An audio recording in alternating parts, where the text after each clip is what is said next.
What is up, SGDQ? My name is Silent, and this is going to be TUNIC, back for its third appearance at a mainline GDQ event. We previously had Any% and Sure Ending, and I'm super excited to be able to bring that all together with a run of 100% NMG. Joining me on my couch, if you'd like to introduce yourself. I'm RadRingtail. You can call me Rad. I ran Any% unrestricted at AGDQ 2024. Silent was on my couch. We've swapped places, and I cannot wait for you to see this run from Silent's controls. Hey folks, I am fletchisafurry, but you can call me Fletcher, and this is coming full circle for me in a different way because it was that run that Rad did 2 years ago at AGDQ that inspired me not only to get into TUNIC, but the GDQ community at large. I am so thrilled to be here on the couch for this fantastic run. And my name's Andrew Shouldice, or Dicey, and I'm the primary developer of this video game.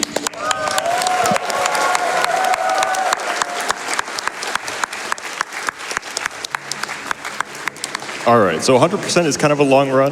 We'll have plenty of time to explain what that entails and what you're going to be seeing. There's going to be a lot of spoilers, even in the first 10 seconds, so we'll do our best. Before we get started, though, I believe, Fletch, we have a bid war.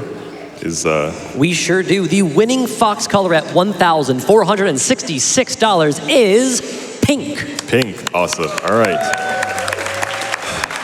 All right, well, SGDQ, I think without further ado, we are ready. The run will start on Nick. 5, 4, 3, 2, Nick. Go! Good luck, Silent. Dicey, what is this game?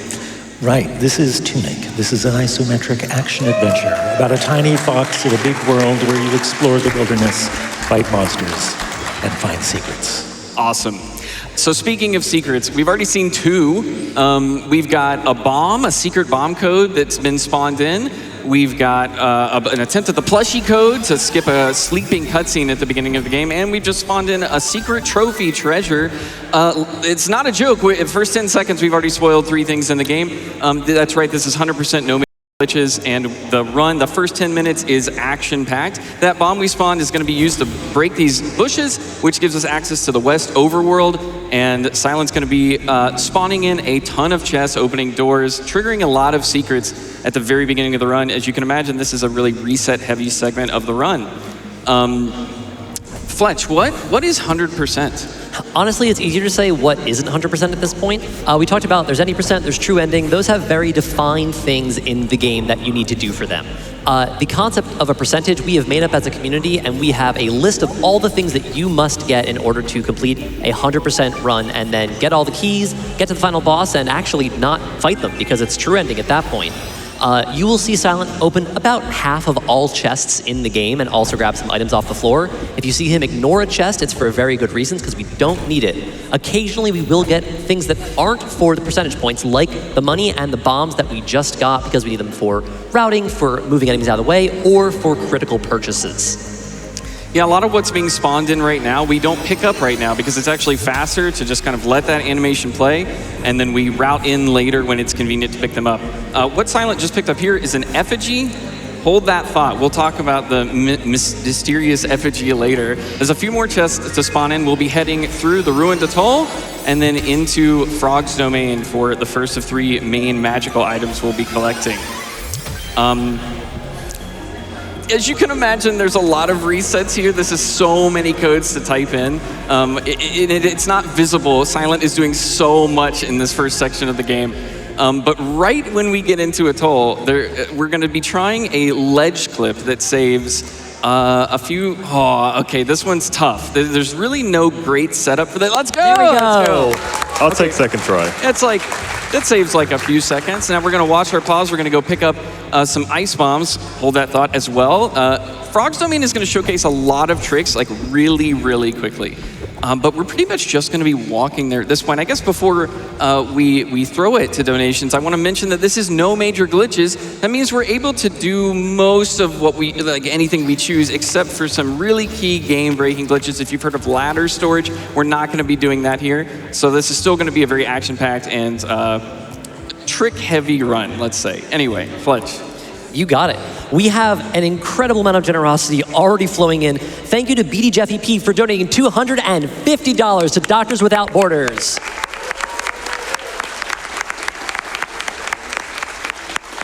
There were no tunks containing ancient golden crosses. Thank you so much, BD Jeff EP. We also have $100 from Chloe. Hi, Silent. Hi, Dicey. Sending lots of yaps and love from the OSR community. Have lots of fun making Tiny Fox run around and be a menace. Thank you so much for all you do at GDQ and Doctors Without Borders. Extremely excited that we gave the fox a gun. Great job, everybody. All right, so we're gonna use a bomb to trigger this one frog to do the sticky licky. Let's go, and we're gonna get the orb. We got that magic item. Now, most categories, we're just gonna death orb out of here. Orb, right? Yes, of course, yes. But we've actually got a couple return trips. Immediately, Silent's gonna equip the effigy, and effigy cancel in the middle of a grapple. That the effigy typically triggers an animation, and that sort of interrupts your grapple just enough to fall kind of in the middle of the grapple. Now, he's already pulled a frog off, frozen it with an ice bomb, and grappled to the frog. Frozen enemies pulled you toward them, and all of that is just to get this one attack upgrade. It was worth it. Yeah, it was worth it, even though we'd never use any of the upgrades, yeah. Another effigy cancel, right? And that just skips walking down that ladder, by the way. A couple of more items. Yeah, Silent, what else do we got to do in Frogzimate? All right, so we've got 2 more chests to open. I'm going to try to take some damage from these frogs. Oh no, they've got me kind of cornered here. I got to be very careful not to actually like have them. Okay. All good, all good. I'm going to go up here, and then we're going to do the first death warp of this run. So death warping is going to be very common just to cut out a lot of backtracking. The first time you actually die in this game, you get sent to like a sort of like cutscene, just like your first death to kind of introduce you to like some more of the lore of the game. You can't really open the menu here or equip items, but since we have bombs equipped still, we can just use them to like skip this cutscene, which saves about like 30 seconds. It's pretty convenient. Death warping in the death cutscene. Yeah, if you die twice, you live. That's fair. That's how it works. You only die twice. Do you think it's going to slow down? We're 5 minutes in, not even a little bit. We're going right into Dark Tomb, and even though we are required to pick up the lantern in this category, it is just too far out of the way, so we're going to do all of Dark Tomb without the lantern in, as it is called, the Dark. There's a very specific setup we do here. We kind of take advantage of both analog and digital movement. Silent is actually sort of using the controller and using the keyboard at different points in the run. It's a very dexterous run. And we just need to expertly navigate. We've got a setup for digital movement here. We need to activate these 2 skulls, and then we need what's in that chest. We have to just kind of kite the enemies here. That chest contains the orange peril ring. If you're familiar with Dark Souls runs, you might have heard it referred to as RTSR. That's going to help us do double damage and double poise damage anytime our health is below 20%. Let's go. I can barely get a breath in because we're already going for our second magic item. I want you to watch this carefully. Silent's going to trigger a secret, open this chest, and then orb up to collect both the secret and the wand. And the range for inputting those codes just barely reaches to that segment, and that's all within 10 seconds. And that's going to be this whole run. Silent is going to be constantly buffering inputs, like using the orb to get somewhere, while a chest is mid-open. It's going to be ridiculous. And if now is an okay time, we have a new incentive open that I would love to mention. Does now seem okay? Please. Sure. All right. Coming up after this run in the checkpoint, we have Super Mario Odyssey All Story Moons, and we have opened the Face the Moon Cave incentive for that run. If you're not familiar with Super Mario Odyssey, the Moon Cave is one of the hardest platforming challenges in that game, and there has been a skip for it from day 1 of that game coming out. That means that I have never seen the Moon Cave because I've only ever watched the speedrun, and I need your help to get us to the Moon Cave.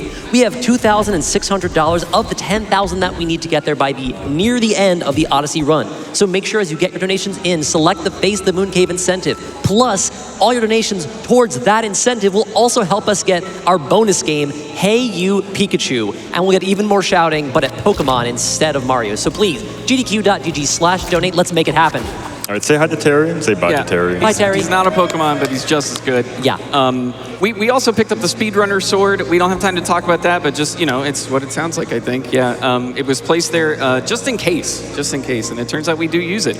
But pay attention, this ice bomb is going to be thrown very precisely onto this rubble. Its explosion radius just barely touches that rootling and lets us grapple up to it, skipping about half of West Garden, picking up these bombs and damaging down for a death warp soon. Awesome. We're going to pick up the last of the 3 magic items here. the dagger that's going to let us freeze enemies, but it also sort of unlocks an ability that you don't learn about till way later in the game called the Ice Bolt, which is a combination of the wand and the dagger, which lets us freeze at range. And we'll talk about that a little bit more later. Watch this very carefully. There's a component of grappling two frozen enemies that pushes them back slightly. If we do it just right, he'll fall onto that lower ledge and allow us to pick up a page that would have taken us minutes, at least a minute, to go out of our way to pick up. So, okay, we've made it through the first major section. It is time for some donations, Fletcher. Please.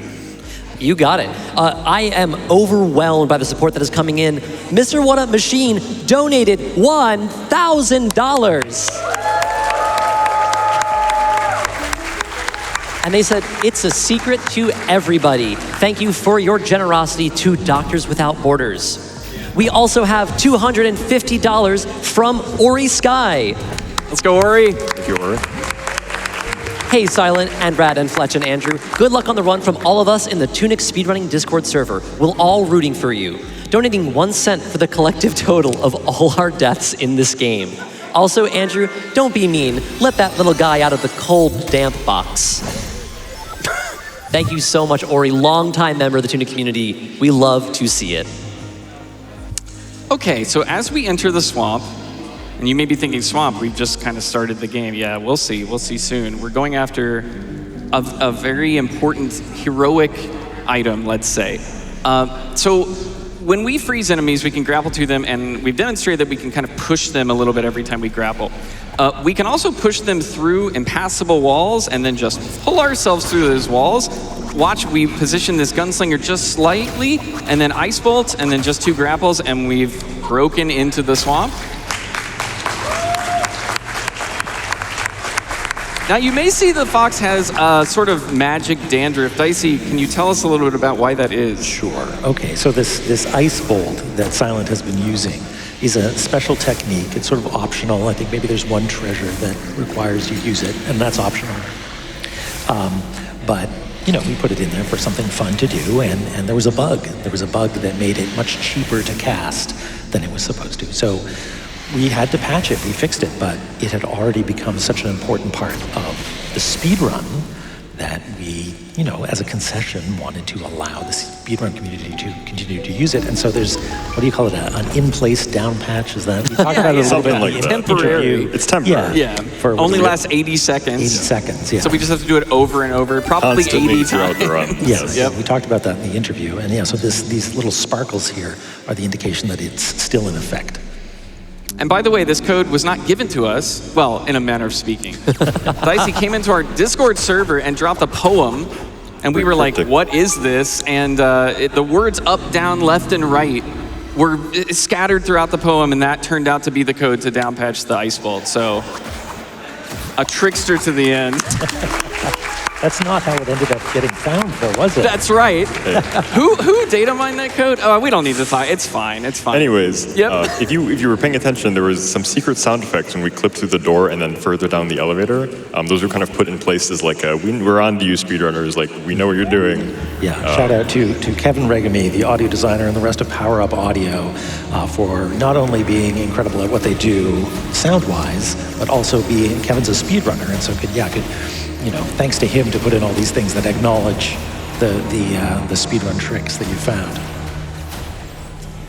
So this is a gauntlet. This is the area, is everybody's favorite area in the game. No one struggled with this, I think.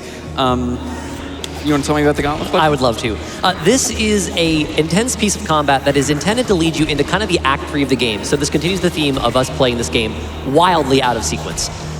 It's quite challenging normally. There are 3 things helping us out here. 1, Silence is really good at this video game. Indeed. 2 is that he knows where every enemy is going to spawn so that he can kind of bully them as soon as they appear. And lastly, that we are using that low health extra damage from the orange power ring to deal about double damage and get through this super, super quick.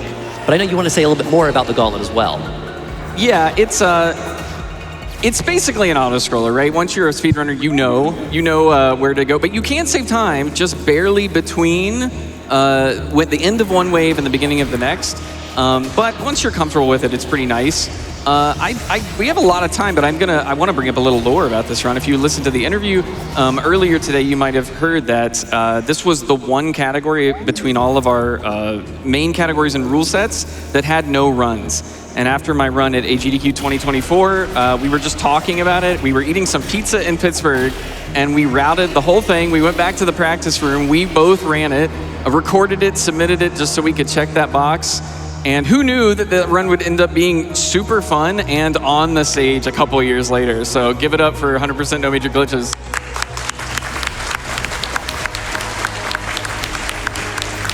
And now we definitely have some time. All right. Well, we mentioned Kevin a moment ago. We have $500 from Kevin, TUNIC's audio director. Let's go. Yo, Silent. Yo, Andrew. Yo, Rad. Yo, Fletch. Kevin here, sitting at my desk, wishing I were sitting on that couch. I could squeeze in, right? For TUNIC's third GDQ appearance. Dang! Extremely stoked for this run. And I can't believe it. Those speedrun specific sound effects you put in might actually get heard. And in fact, yeah, we just had at least 2 of them. So thank you so much to Kevin. We also have from Sari a $1,000 donation. Let's go. Huge thanks to Silent for building the TUNIC randomizer, to him, Fletch, and Rad for being awesome community leaders, and Andrew for making one of the best language puzzles in all of gaming, trans rights.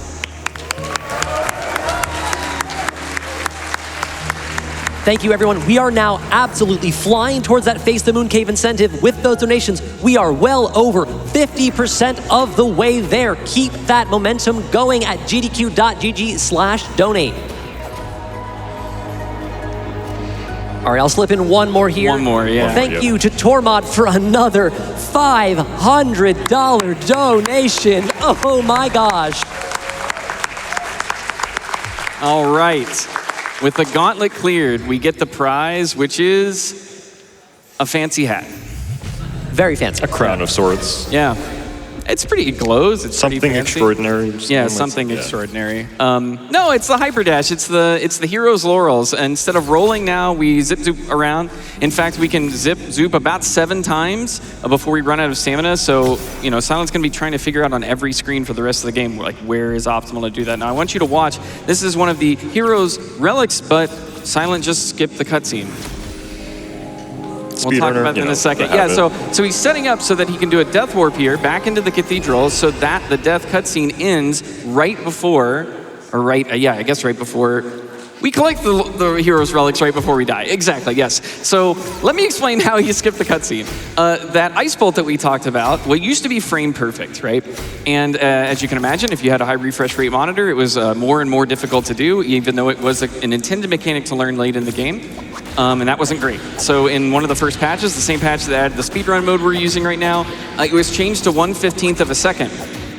So that you had a very small window to cast one, the wand or the dagger, and then the other, and it would convert to Ice Bolt. Well, the way it converted to Ice Bolt is by canceling whatever animation had started, and what we discovered very quickly is that it actually canceled all animations that you were encumbered by. So it became a quintessential trick and that is used all over, and we'll point it out a few times, but Ice Bolt cancel is very, very powerful. And so in addition to being able to freeze at a cheaper rate from a distance, we can now cancel basically all animations. So we're going back out of the swamp right now, and we're kind of in collection mode. Again, Silent is trying to kind of figure out exactly where dashing makes the most sense here. Also, point out at 1 HP, so that he can dispatch a bunch of enemies down by some graves. I've heard that the laurels were interesting to implement in the game. Can you talk about that? Yeah, so a lot of the game was built under the assumption that you would be walking places and not using a magic teleport dash. And so partway through development, when a magic teleport dash got added, suddenly there were problems. You could get to places where you weren't supposed to be. There's this thing called the nav mesh, which is sort of an invisible carpet describing where you're supposed to be able to stand. And now you can warp all over the place. So good job, Finji QA team, for finding just about all of those places where you could get stuck. Shout out to Finji. Let's go. Yeah.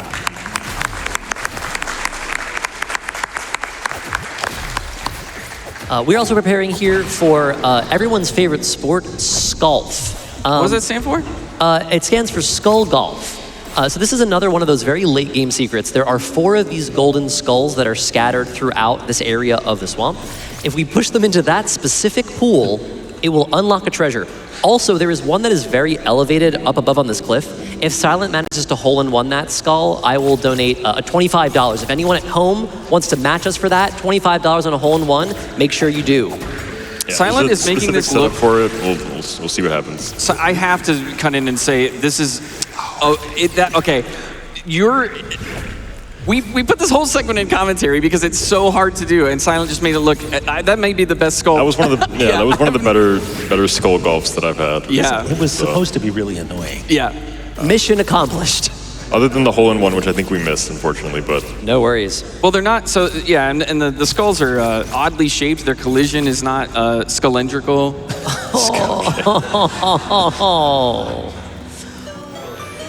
All right, as we're getting that treasure, I want to make sure that we get in at least a few more donations in this segment. We've got, I wanted to read the message from Tormod. They said, Tunk is wonderful, and more Tunk is more wonderful. Good luck, SilentSR, and let's get that gun percent unrestricted run, which we absolutely crushed. So thank you, Tormod, and everyone who's been donating towards that. We also have $10 from Creelia. Tunk! Silent, you are such an important and loving part of the TUNIC speedrunning community, and I'm so excited to see you and our favorite game on the stage. Thank you so much for all the friendly, helpful energy you bring to everyone who joins us, and for my favorite lawnmower simulator. thanks, Freelia. Shout out the grass randomizer. Shout out to Grass Randomizer. Legitimately inspired by Lawn Mowing Simulator. If you know, you know. So we're traveling from the east to the west of the overworld, basically, to pick up everything that we spawned in at the beginning of the game and to kind of deviate into these caves and pick up anything that's along the beach. Some of these rooms have interesting items in them that we'll talk about in a second. But yeah, there's a lot of, we lovingly call this category chest opening simulator. we do open a lot of chests. But this next room has a couple things I want to point out. First, we get one of the best weapons. We get one of the best items in the game, which of course is the hourglass. And if you dash forward immediately, these turrets actually cannot hit you. Their bolts stop at the open chest, which is fantastic. Dicey, what in the world is this? This room here? Mm-hmm. Who has played the game Fez? Anybody played the game Fez? It's a cool video game that was definitely an inspiration. This is sort of a reference to that.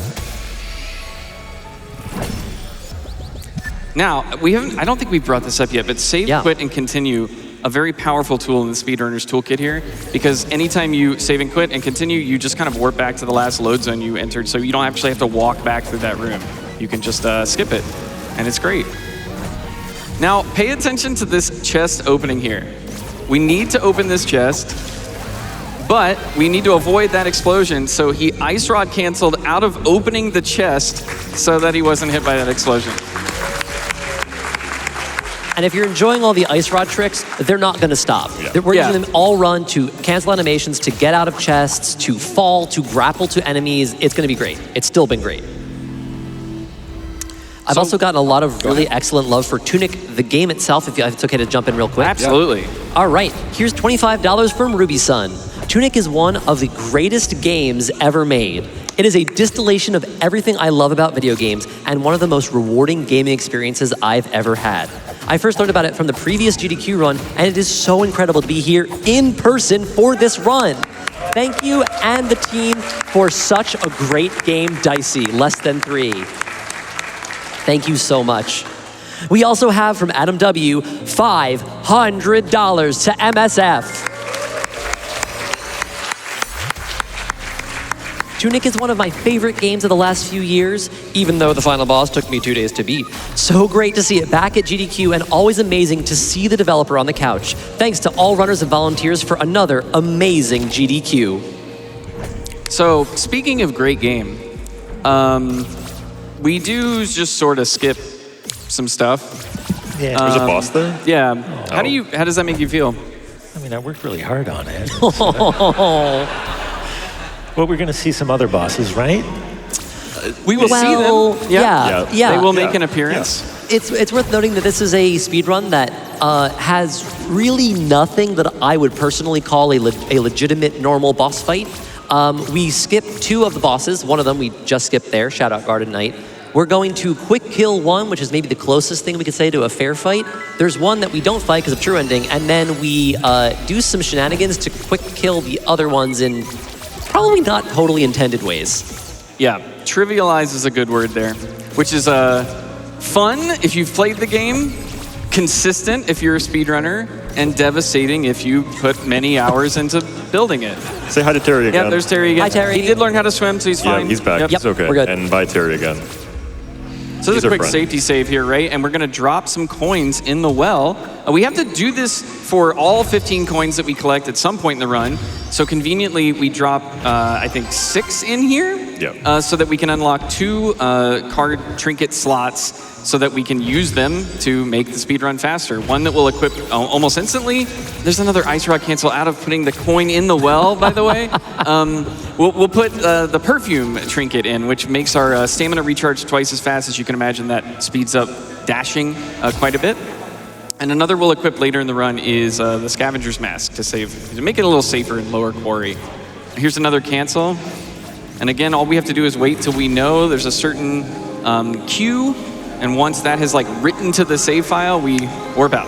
Yeah. Some of these we're gonna death warp. Some of these we're just gonna like wait for the teleport and then take it at the appropriate time. All right. The theme of 100% no major glitches, and I don't know, a lot of runs in TUNIC, but specifically this one, is that we do a lot of things backwards. And the next room, the next area is no exception. It is the Dark Tomb. We've been here once, so why not just go in the exits? And the lantern is still too far out of the way to get. It doesn't make any sense to get right now. It's a time save to avoid it. We've got to pick up a coin, which is actually pretty easy to do. It's in a hallway that's like 1 fox width wide, so it's easy to find. But this next room, we need a flask shard, and it is covered in spikes. So watch Silent navigate through this. That was all spikes. Very Wait, nicely done. I don't know yet. I think you're behind the chest. Yes. Let's go. We're good, Well we're good, done. We're good. We're good. Now, if you save, quit, and continue here, even though the door to the exit of Dark Tomb is not open, you actually spawn behind it, and you can just walk out. Yeah. So we're done with Dark Tomb. Like we said, the lantern is just kind of like a little bit too out of the way. So next thing we're gonna do is we're gonna pick up the lantern. And then we're gonna pray at this fuse. We gotta be a little bit careful not to leave this room too early. If we leave before it actually like finishes the animation, it won't count, which I've done too many times. So we're just gonna wait. All right, we're good. Yeah, powering these fuses, we don't want to talk too much about it, but it kind of opens doors, right? Would you Yeah, we'll say? use them all throughout the run for mostly doors. Yep. And now we're in under the well, or beneath the well, or bottom of the well. Honestly, this The game, well. it doesn't, there are some proper nouns, but it leaves a lot of things open to interpretation, which I think is pretty cool. But we're just going to be collecting all the required items here. There's going to be a lot of ice rod canceling out of chest opening animations.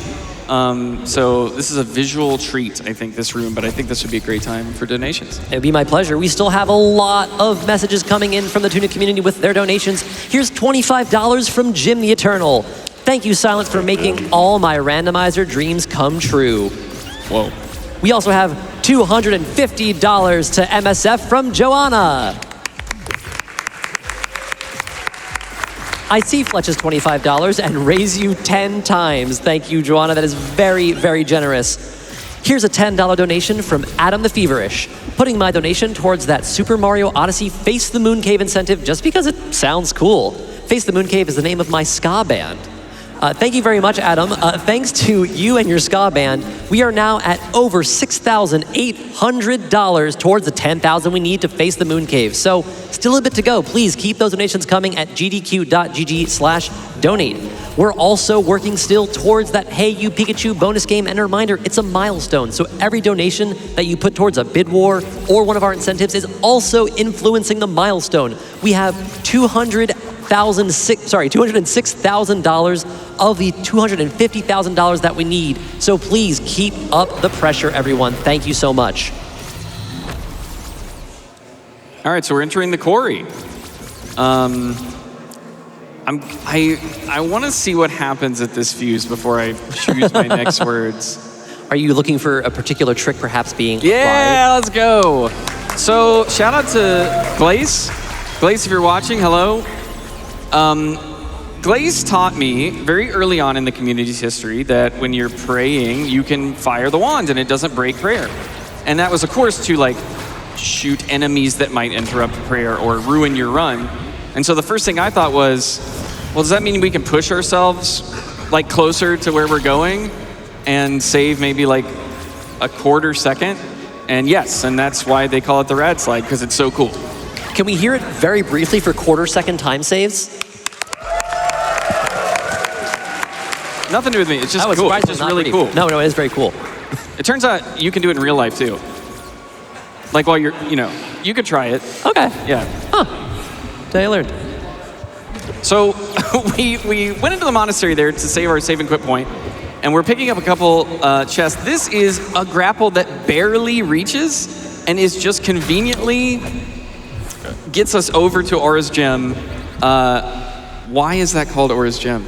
That is a reference to, so the key artist, Aura Hack, made this beautiful illustration. You may have seen it, and she decided, I'm going to put this gem on the shield. It looks very cool. And I thought, oh, okay, sure. Now there's this gem on this shield, and so if you equip this trinket, you get Aura's gem appears on your shield. So, shout outs to her.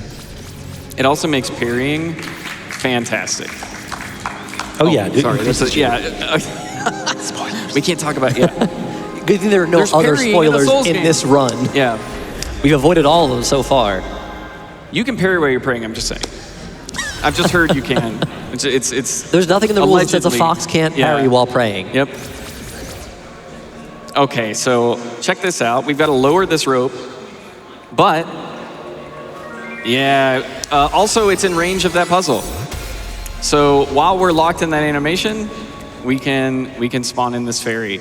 Now we're almost to what we colloquially call the 5-score door, and we do need A little bit of quiet time. Moment of serious time. This is 100 inputs very quickly.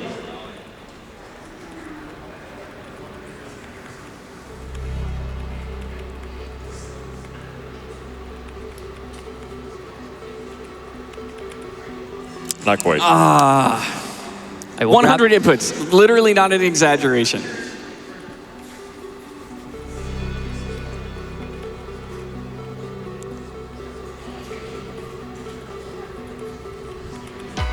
Yes, Take let's second go. try. Let's go.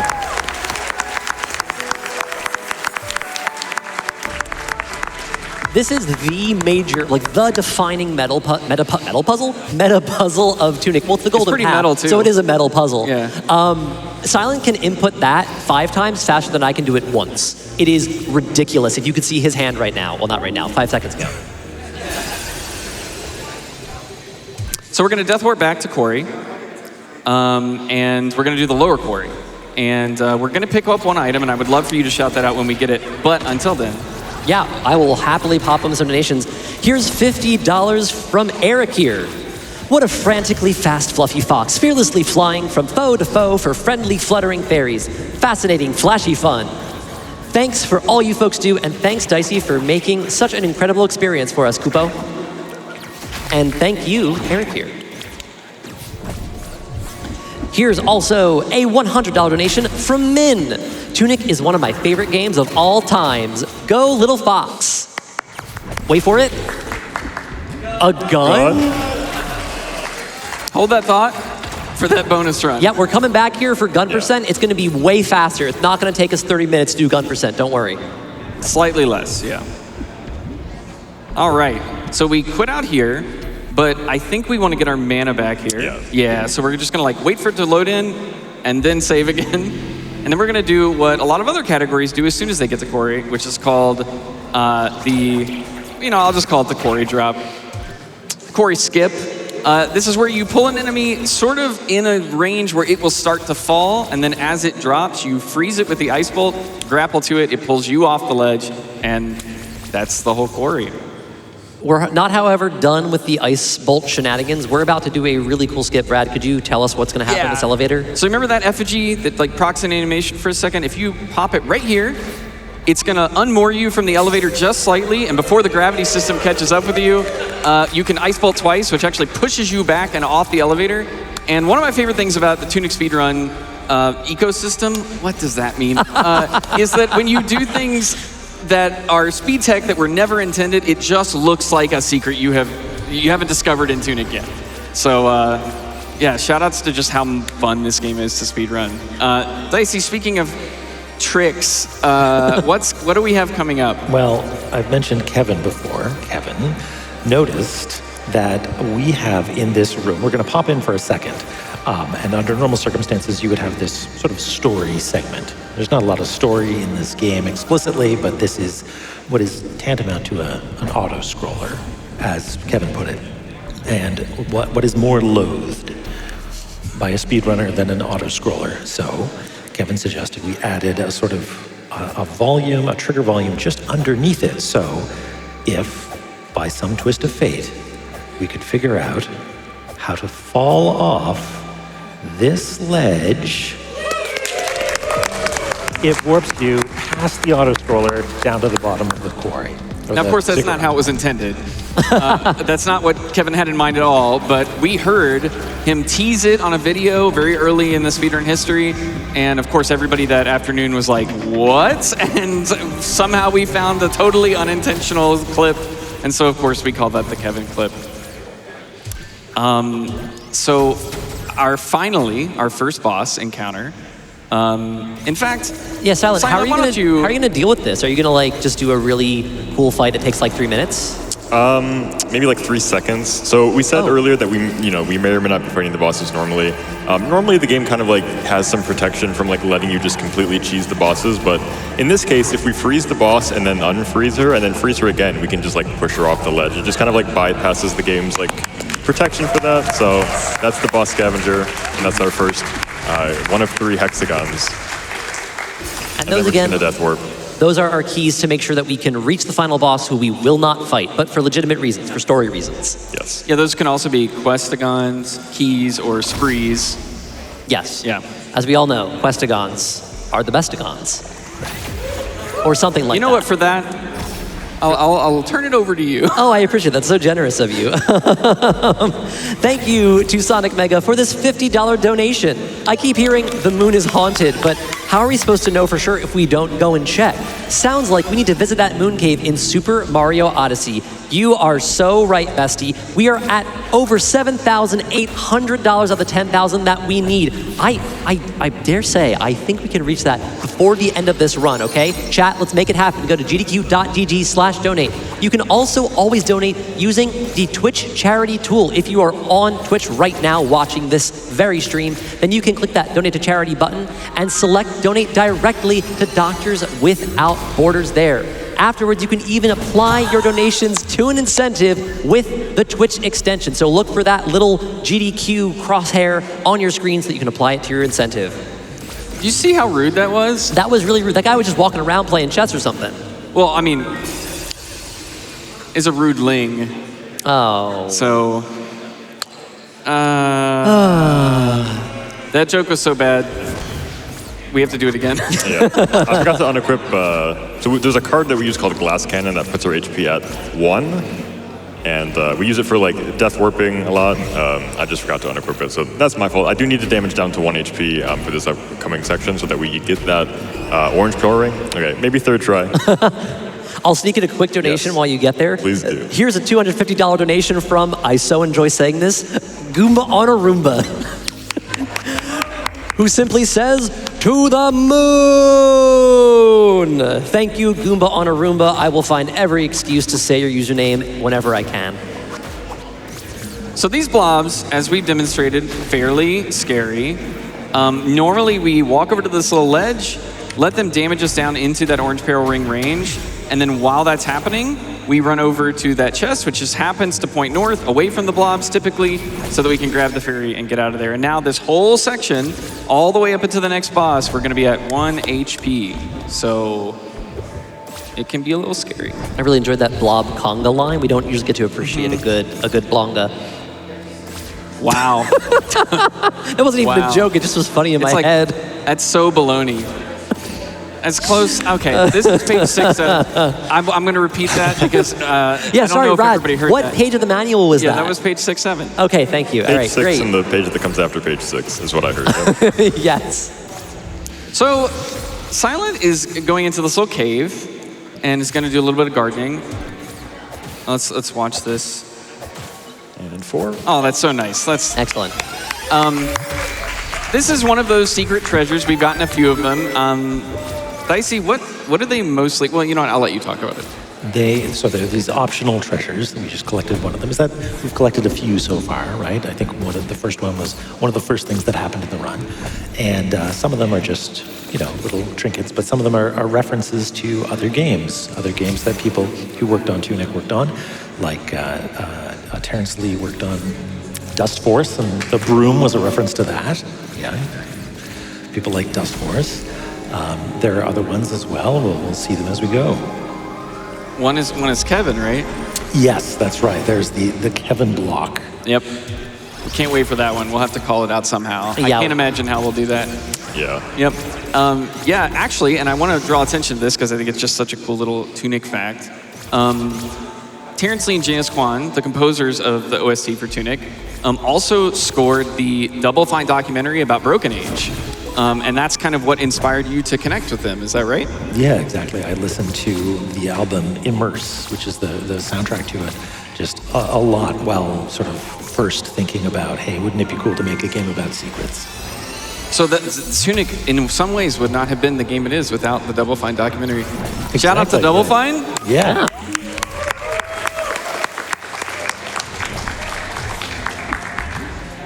All right. So now we're going to another one of these like unknowable named areas other than it says it on the screen. It can be beneath the Eastern Vault. It can be under the earth, beneath the earth. Beneath the earth, It can I also think, be yeah. dark cave. It's one of the hard to keep densest. track of. Yeah. It's under the fortress. It is literally, yeah. So there's I think 5. Almost every chest in here needs to be acquired. And of course, as is everything else in this run, we do it backwards. There's this totally unnecessary spider grapple. It does save a little time. We need to get the spiders out of this cave so we can pick up Muffling Bell. But then luckily we can just save, quit, and continue, and we're right back into the Forest Fortress. Now, every other category has to do a perfect lineup to do what we're about to see, but because we have the lantern, we don't need to worry about it too much. What's about to happen? We're going to do another excellent clip. So we're going to freeze that enemy, grapple to them again, push them through the wall, get into the load zone, and we are ready to fight the siege engine. That's it. That's the whole fortress. You're going to fight the Seek? You're going to Yeah, fight we're gonna- We're gonna fight it. We're the going to engine. fight it. Silent, how exactly do you intend to fight it, though? Yeah, so we're technically not using any glitches. We do have the orange pro ring that gives us like double damage, double knockback. The boss has a really long like wake up animation, but before it can even wake up, we've already like staggered it, and now we're just kind of like stun locking it. But no glitches, so it's kind of like a legitimate fight. But before its health bar even spawns in, it's already halfway gone. So And this is with attack 1. Yes. No upgrades. And that's siege engine, everyone. It's a little sound warning here, I think.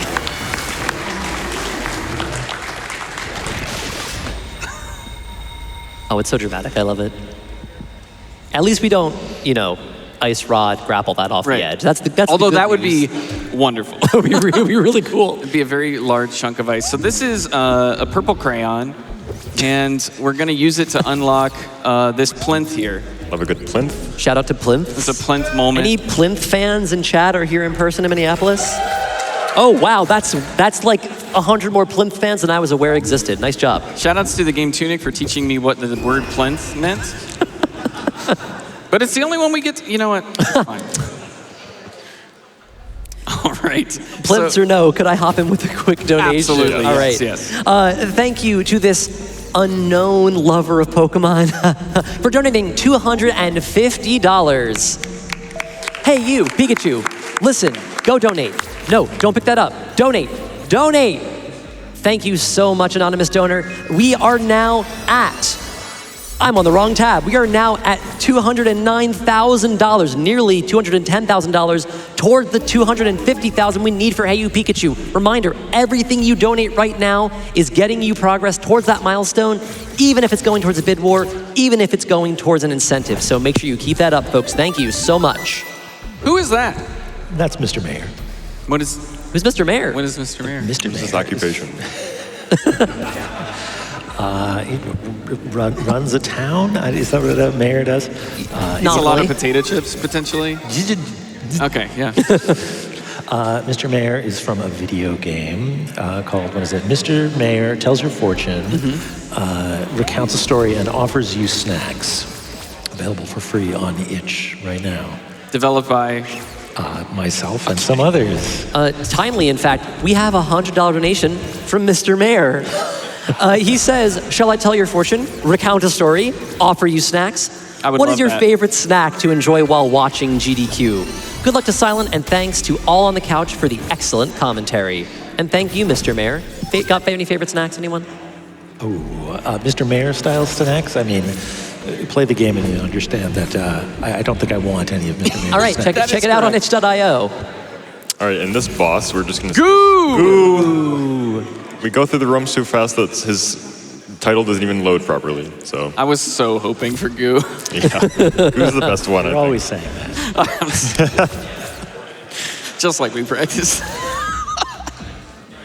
All right, a bit of cleanup in East Forest, of course, but because we have all the doodads and tricks, we get to do a lot of cool things. Specifically, we do use the Ice Bolt for its one intended purpose, to access this chest, but of course, backwards.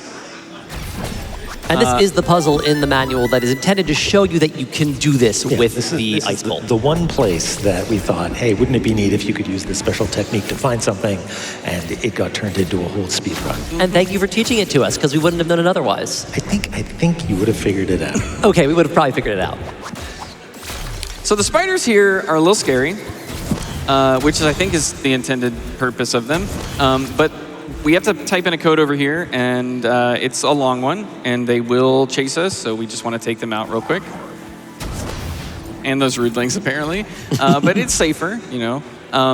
But there's a couple more chests just sort of south of here that are... One is Laurel's locked. Basically, every major area has like at least one or two chests that we had to have the Laurels, so that's why we don't come here first.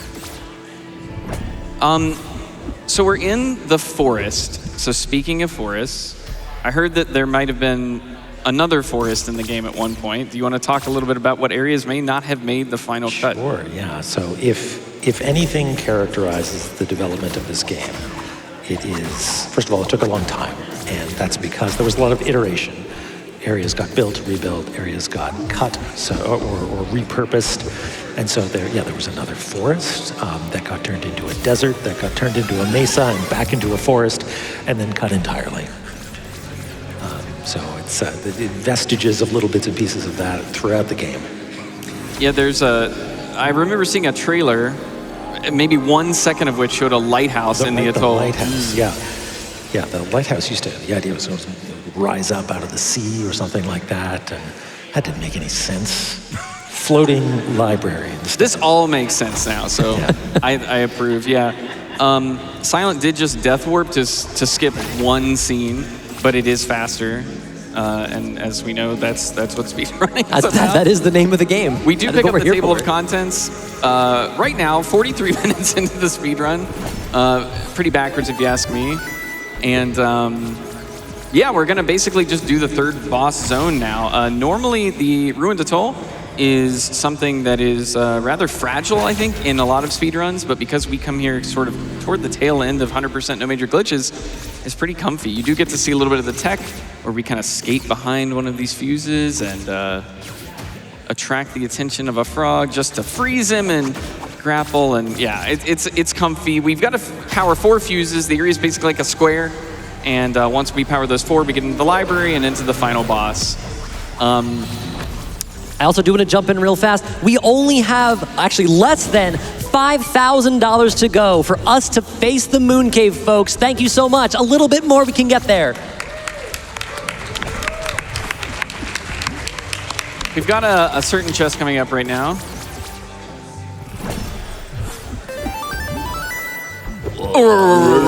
Yeah, it's, okay. I was like, I'm gonna be the first to do it. I Yeah, haven't all right. played Celeste. I'm so sorry. I know that it's a speedrun crime. I have not done it.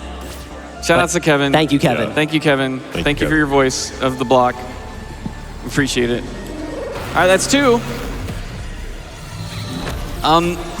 Normally a lot of save and quit continues here, but because 1, we have Laurels and Ice Bolt and the Orb, we don't need to, but 2, we still have to pick up a lot of items. Namely Louder Echo? No, Magic Echo. Always get that one wrong. Oh, also, fantastic news, everyone. When you tune in to view donate to GDQ, that's a moon cave. We're going to face the moon cave. Thank you, everyone, so much. Here's another of these animation cues. Chest, Ice Bolt, Orb is already procced. Hits, out of magic. I can fix this. It looked cool. It doesn't matter, it didn't work. Yeah.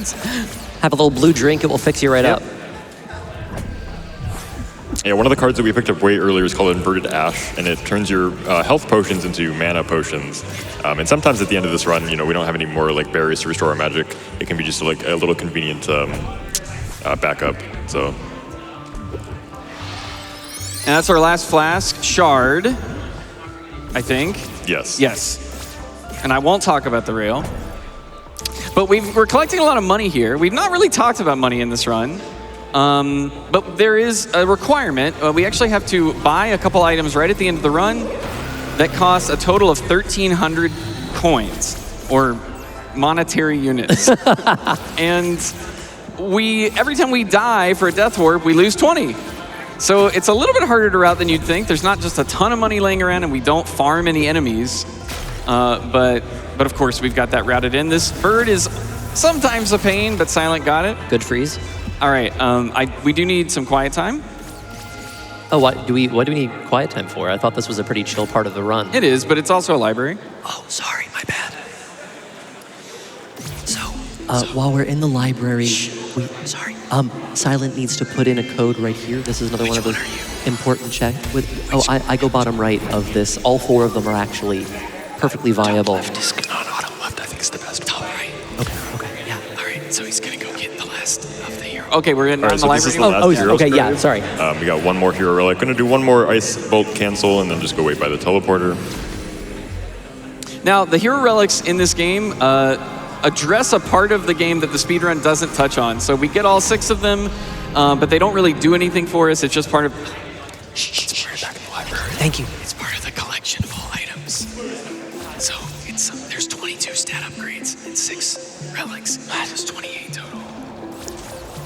All right, Which is the same number of pages we have to collect. Oh, that's really convenient. That's very good to remember. Yeah. We're heading up now to the top of the lab. Oh my God, Silent, why are you breaking glass in the library? There's glass everywhere now. This is extremely dangerous. You shouldn't be doing this. How are you gonna pick any of this up? No, we're just gonna raid the chests for all their money. His money. Don't. All right, what are so you doing? It's mine now. This is not necessary. We've got one more boss fight, and it again will not be legitimate at all. Silent, can you tell us what this boss fight is? Yes. So the librarian, there's a couple of ways that you can quick kill this boss. Some of them require some major glitches. The easiest one that we do is we climb to the top, we throw a lure, and we can delay actually starting the boss fight by using the lure. And Perfect RNG. Yeah. There's a death plane that spawns at the top of the ladder, but it doesn't go down very far. So if we can just like get down below the death plane before the boss actually like starts the fight, we'll be below the death plane, and then he'll just like come down to try to attack us, and the death plane works on him. So. And so pretty, what's the lesson here? Pretty textbook fight, if you ask me. I can't believe you. The lesson here is death volumes, not death planes. Okay, got Right. it. Or just make it so it doesn't work on the boss that we all worked really hard on. Yep. So that boss dropped 256 coins, and we need 1,300, and the margin we have right now is less than 256. So that's kind of how tight the money routing is. But we've now gotten the 9th healing flask. That's the only purchases we need to make. And we do need to do a little bit of overworld cleanup. What have you thought of run so far? It's mostly backwards. Yep. Yeah. That's my big takeaway from it. A lot of simultaneousness, doing lots of things at the same time. It's worth pointing out that everything we're picking up right here is something we unlocked in the first minute of the run. So we're basically on final splits right now. Shout out to the best track in the game that we'll hear for 1, 2, 3. Okay. What's that called, Silent? Flux is on. Yeah, let's go. All right. One more secret cave, so to speak. Like 2 or, yeah. It's not so This is a very secret. important one because it contains the best shape. Cube. Actually, like hexagons, but cubes are good too. We're like, what you're supposed to do here is like rotate the cube on the canonical axis, the forbidden plane, something like that, but we know already, so it's all good. So we're gonna drop 9 more coins in here to unlock the rest of the trinket slots. I think that means we have time for exactly 9 donations. Oh, exactly 9. I'll try to fit in what I can. We have $25 from Scipia, who just says Tunk. We also have $5 from Happy by 3, who tells us Tunk. There's $250 from Bomi, who says Tunk. Thank you to Saramu for $20, Tunk. And lastly, here's $300 from Kobe, parenthetical, in the Tunic credits 3X. Cool to see y'all break the game. Long live Tunk. Trans rights. Trans rights.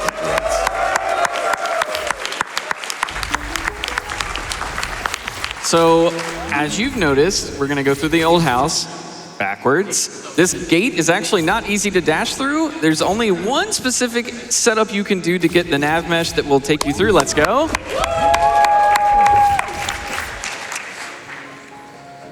And of course, we need that $1 just for good luck. And then another save quick continue takes us right back out where we started. You're gonna see another grapple here momentarily that, again, just barely works, but is convenient to get to the back entrance of the sealed temple. Not so sealed, I guess, but, you know. Sealed temporarily, I guess. Yep. Yeah, not forever. Unless you just go through the back entrance that is like not sealed at all, but don't worry about it. Yeah, whoops. Backwards, yeah. Yep. So we're actually coming up on the end of the run. It kind of sneaks up on you a little bit, but we've got a couple of more things. There's one more fairy to pick up here, and then we're going to place the hexagon keys that we've been picking up from the bosses. So I'm going to do this really quick. I'm going to try again. There we go. So we're going to do a couple more ice bolt cancels. Normally when you place these hexagon keys in the temple, there's like a 30-second cutscene that plays for each of them. But if we just ice bolt cancel out of them, we can actually just place all 3 of them at once. And it actually looks kind of awesome. Like it plays all 3 cutscenes at once, and we have to kind of be careful like moving around this room because the camera's just like kind of constantly rotating. We have to go off screen a little bit. And then we can just save and continue out of the last one. And then we can grapple back down from this upper ledge. Dicey actually did us a favor and let us pause and quit to skip those cutscenes, which then, of course, Ice Rod Cancel just immediately overrode. So, thank you. Yeah. You're welcome. So we're spawning in the last fairy, picking up the last page, and then this is going to spawn in the last trophy. So you basically get like the last of everything at the very end of the run, and it's kind of awesome. So time is actually going to be coming up in about like 30 seconds or so. There's one last trick that we have that may or may not save 20 seconds. It's like frame perfect at the very end of the run. It's the final boss. Yeah. It's not the air. Yeah. So we'll come out shortly. All right, so there's a cutscene skip you can do before the boss that's like frame perfect. We run this at 120 FPS. Probably not going to get it, but we'll give it a fair shot. If we pause in front of the boss, hover over quit to menu, and then press both. Okay, I missed it, but you can like quit to menu and talk to the boss, which like starts the fight, and then the game just thinks that we can just do the other ending for free. But we just have to wait through the cutscene. So time's going to be coming up in probably about like 10 seconds. To be fair, that is way harder on 100% as far as we know. Yeah. Hard to explain, but a lot harder on 100%. Yeah, essentially the longer category does make it harder. Yeah. All right, and time. Let's go!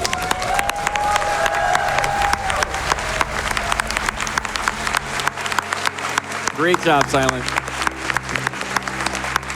So this ending screen where you see all the items we've collected presented was actually pitched by Glace And then we worked with Dicey to design, or I mean, we didn't do much of the work, but thank you for taking our suggestions to build out this wonderful like menu of everything we've collected so that verifiers can more easily check to see that we've collected everything that is required. That kind of collaboration is just why we think this community is like one of the best in speedrunning, and thank you for supporting it all these years. Thank you. All these years, I can't believe it. Oh, it's been a minute. All right, well, I guess, yeah, do you have any shout-outs, Lacey? Just to everyone that has ever played the video game, from everybody that worked on it, thank you so much. And to the speedrun community, I can't imagine a better group of people to be here hanging out with. Thank you. Who's next? All right, so obviously I just want to shout out Fletcher, Rad, Dicey for being on the couch. There was amazing commentary. Shout out to Crelia, Scipio, Saren on the back couch. Shout out to just the entire TUNIC speedrunning community and the TUNIC randomizer community. Bomi, Glace, there's so many names that I don't think I can name them all, but it's such an amazing community and such an amazing game, and I just thank you all so much. All right. I had too much to remember, so I had to write these down. So shout out to Fastest Furs. They gave this game an opportunity like a couple months after release and played a huge role in both sort of just the friends I've been able to make over the years, the last few years, and just a footnote, or not a footnote. Hey, what is the word? They started the trend that is TUNIC today. How in the world has this game been on stage 3 times? This community is awesome. Thank you, Fastest Furs.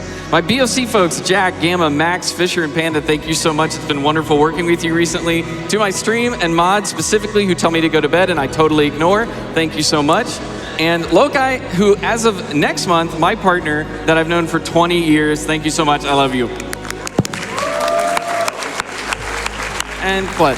Thank you. Thank you so much to Violet. You know who you are, all your support. Also, we talked a little bit about the randomizer that Scipio and a huge effort from Silent put together to give us all this fun time in TUNIC. I will actually be running the TUNIC Grass Randomizer as the opener for the International Non-Binary Persons Day special on Hotfix on Saturday, July 18th. Please do tune into that. It's going to be awesome. Also, on the topic of the randomizer, the TUNIC community would not be what it is without the constant support, love, and effort that Silent puts in to make the randomizer this just incredibly fun thing for us all to do to get more time in this game that we love and to give us things to do on the marathon stages all across the world. So we have somewhat unilaterally created the concept of and the physical object of the first ever TUNIC Community Award. Oh my gosh. Thank you so much. And we would like to present this TUNIC Community Award to Silent for all of his work on the randomizer. That is amazing. Thank you so much. Thank you. Gosh, that is super cool. And as you can see in the game, sometimes they break, so be careful. Wow, I was not expecting that, so that is very cool. Thank you so much. We're not done yet though, right? No, we're not, because thanks to everyone's donations, we have a gun% unrestricted run to do. Are you feeling all appropriately set for gun% Silent? Yeah, if we're ready to go, we can get started. All right. Would you care to give us a countdown for gun%? I sure will. All right, 5, 4, 3, 2, gun! Gun! Gun. I guess gun sounds like one. That's pretty good. Yeah. So gun% is a pretty straightforward category. It's also an achievement in the game. Get the gun. That's it. That's what you got to do. But this is the unrestricted category, which means we can do major glitches. This is going to be a very short category. This is actually a great one to learn if you're new to speedrunning or just want to try out movement in TUNIC. That's how I started. Yep. We have full tutorials online. It's great, but we do need the stick. It is actually probably like the most powerful item in gun%, ironically. Dicey, can you tell me a little bit about a trick we're about to pull off called ladder storage? I can. Well, first you tell me what it looks like on screen and what happens. Okay, so we try to interact with the ladder and use our stick at the same time, and if we can roll out at just the right frame, gravity's gone. This happens. You can just walk over again. Just flying. Now, this didn't exist in 1.0. There was a different bug where you would, on certain platforms, you would fall off ladders between loading zones. And we looked at it and we thought, okay, the easiest, safest solution is just to turn off gravity when you're on a ladder. Surely this won't be a problem. And it turns out that it was nearly immediately found as a way to do all kinds of shenanigans. So whenever you're on a PB pace in gun percent, which, yes, anything will be ground into the dust, as we are all speedrunners. There's definitely been nights where I've put 4 or 5 hours into running this 2-minute category, and you start to go slowly batty. You have to get first try ladder storage, which is actually pretty difficult with the stick because the swing animation's pretty short. Yep, harder than any of the other ways you can do ladder storage. Double Nicely first try. done. So the other property of ladder storage is if you take damage, it instantly is canceled, which we take advantage of by proccing a shot from that sniper right over this corrugated metal to fall on. And all we have to do now is outsmart 3 trained snipers.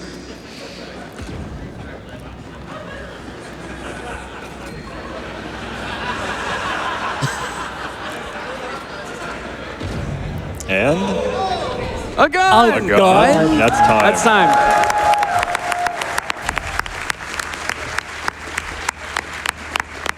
Super easy to learn, and there's actually 3 variants. You can play an unrestricted version, no major glitches version, and a restricted version, which is, they're a little different. Yeah. Any last shout-outs? I mean... Oh gosh, that was so fast.